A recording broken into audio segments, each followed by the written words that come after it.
Blessings, everyone.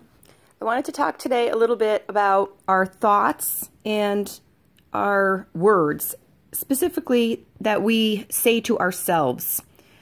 And I'm going to use these two oracle cards. The one on the right is my drawing and my oracle card from my deck. It's called Call Her In, Let in the Light, Soul Speak from the Sacred Feminine. And the other one is from a deck called Vintage Wisdom Oracle by Victoria Mosley. So, and I'm also going to ask for the assistance and clarity of these throat and third eye stones, chakra stones, sorry. My coffee's just kicking in. So we're going to tie in this concept of our thoughts and our words and how we talk to ourselves, the things we say to ourselves, what we think about on a daily basis, because this is happening all the time. It's as constant and steady as your breath, if you think about it. We're going to tie that in with the concept of some of these spiritual concepts such as perception, emotion, intention, and attention, and talk about how do we pay more attention and awareness to what we are consciously saying to ourselves and feeding ourselves all day long, or not feeding ourselves, I guess, is the real point of this discussion. And we're going to tie that into the throat chakra, which is the blue stone, and the third eye chakra, which is the third eye. So the throat chakra is the seat of our energetic expression. It's about expressing who we are. So the solar plexus, which is at our belly button, is about, do we know who we are? And the throat chakra is, are we actually expressing it? By talking, physically putting it out there in the world, by our nonverbal body language, how we express who we are, in writing, in art, and all the various forms of expression.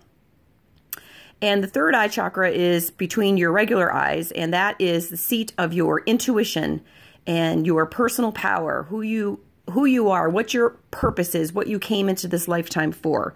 And it's also the seat of your imagination and your imagination in the sense of your creativity, allowing yourself to connect with your inner self and what really feels true for you there. I think there are a lot of people who see images and visions and are clairvoyant and clairaudient. They hear things, they smell things, they just intuit something's going on. They feel that energy is kind of off or upbeat.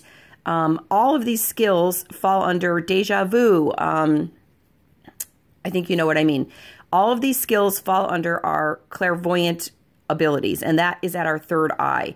So imagination is a word I think that is sometimes misused because people think that imagination is something, that you use to write a children's book or, Alice in Wonderland. That was a vast amount of imagination, correct? But what if the author, I believe it's Lewis Carroll, what if he really was tapping into another dimension, another world where he actually had visions of this going on? Now, I know some people think that he was involved with drugs and all of that, but whether you're involved with drugs to elicit it or not, the truth is, that's a good point.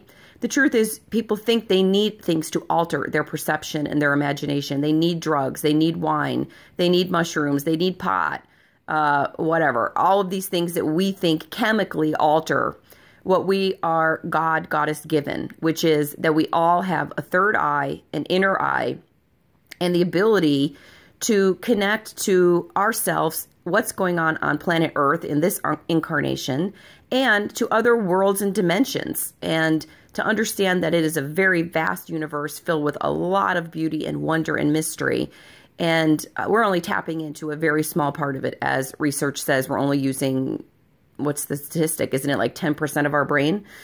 So that tells you how much more expansion there is available for us, and that is a beautiful thing.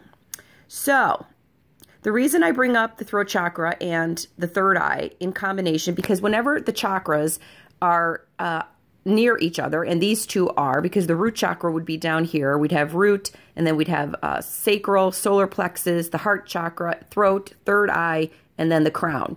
So these are two very elevated chakras, the throat and the root chakra, and they do work together very often because of their proximity within our energetic vibrational system.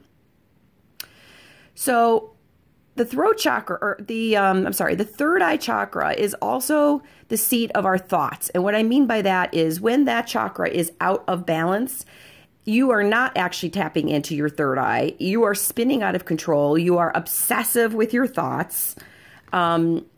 You can't get your thoughts under control, and your thoughts about yourself, and I'm going to keep this talk specific to your thoughts about yourself, so that we can then talk about shifting a change within yourself with that. Because sometimes when your thoughts are reflected out onto other people, honestly, it really is a reflection of how we feel about ourselves. But let's try to keep this streamlined, and that could be a different talk.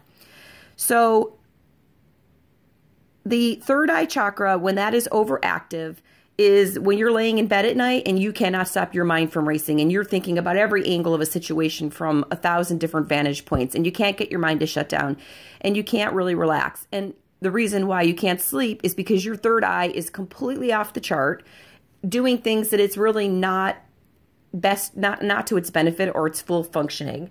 Because when that third eye is working, your thoughts are something that you control, not a feeling of your thoughts controlling you. The truth is, you are doing all of it.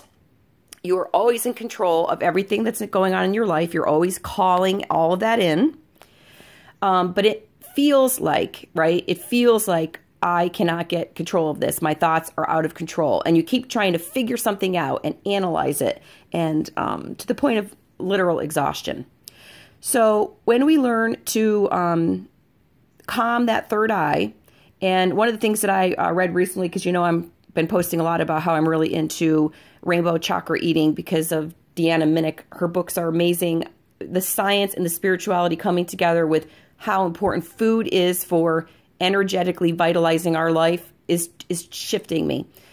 So one of the things that I read in her book that made complete sense to me is that if you eat 2 or 3 hours before bed, you're activating that third eye chakra. You're activating all of your chakras because food activates the chakras.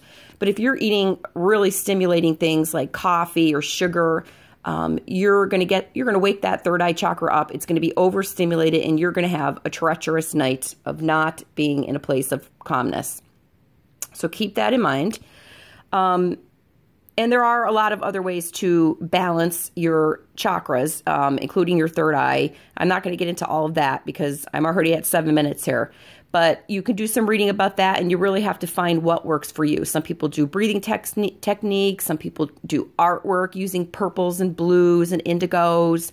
Some people, like to do Reiki before bed, or to go somewhere for a massage, or maybe a facial massage. I mean, the list probably could be endless. And of course, eating purple foods is very soothing to the third chakra if it's not overdone. So back to the concept of our thoughts. So I pulled the perception card, and my oracle card also says perception, because I think it starts with perception, which is kind of the concept of conscious living. So how are you perceiving what's going on in your own head and the words that you're saying to yourself?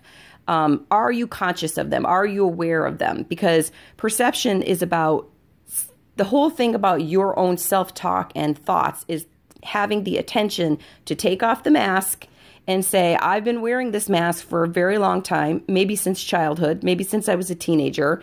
When something traumatic or chaotic or a pattern in your family or with a friendship or a marriage or whatever happened, that you learned to put on the mask to protect yourself, and you started to say certain things to yourself that were not loving. And the whole point of this is, let's get back to those thoughts that are like breath every day. Are they loving? Are they supportive? Are they energetic for me moving forward in my life? So I like to call it catching the thoughts. And I've been doing that a lot lately with the way that I'm eating and the way that I'm exercising. But you can apply it to any part of your life. It can apply to your money issues. It can apply to your family history. It can apply to any type of abuse history you have, or trauma history. It can apply to friendships, lovers, your job, your religion. These are the main things that we all want to feel balanced and that we're on our path with, right? So I'm going to make another video because I didn't realize I was going to go so long with this, and we'll get into really talking about how you shift those thoughts. Stay tuned. Part 2 coming up. Blessings.